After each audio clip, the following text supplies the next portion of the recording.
Yeah, coming to you live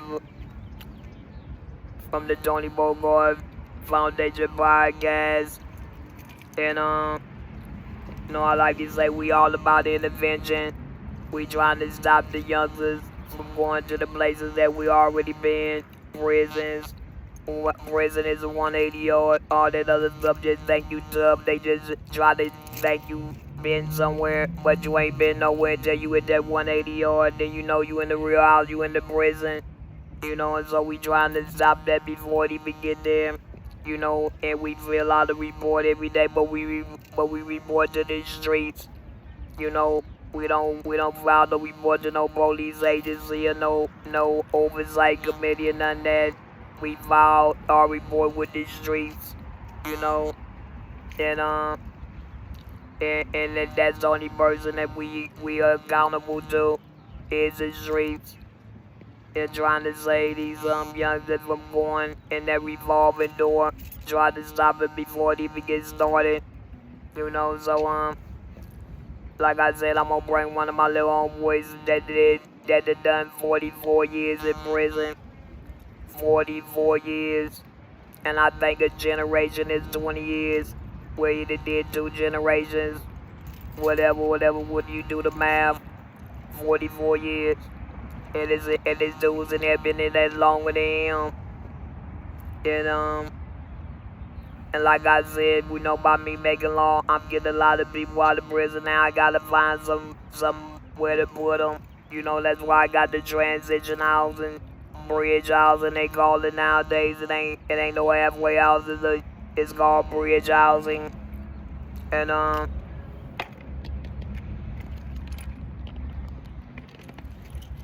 that's what I'm into right now. And other than that, I'm up here trying to get these youngsters to go to school because a lot of them going to school, they don't have no money. They be hungry. So, I be giving them a little money, little change and something like that. Trying to keep them up painting on the walls, as in, with the gang graffiti and all that.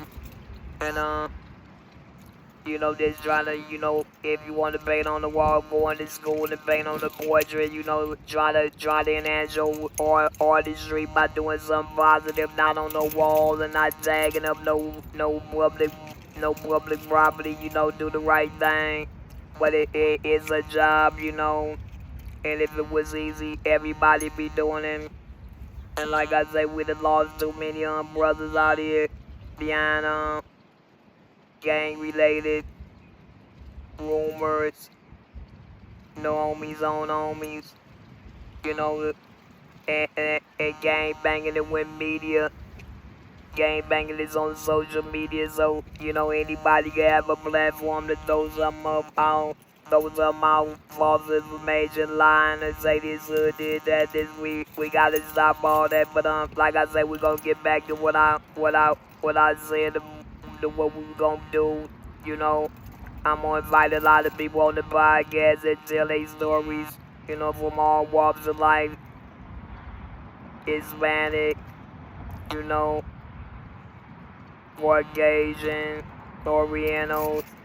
Everybody got a gang. Every race is gang related. So, like I said, ain't no epidemic, it's a pandemic. So, with that, we're gonna start our day off right now. We gonna always be proactive what we doing.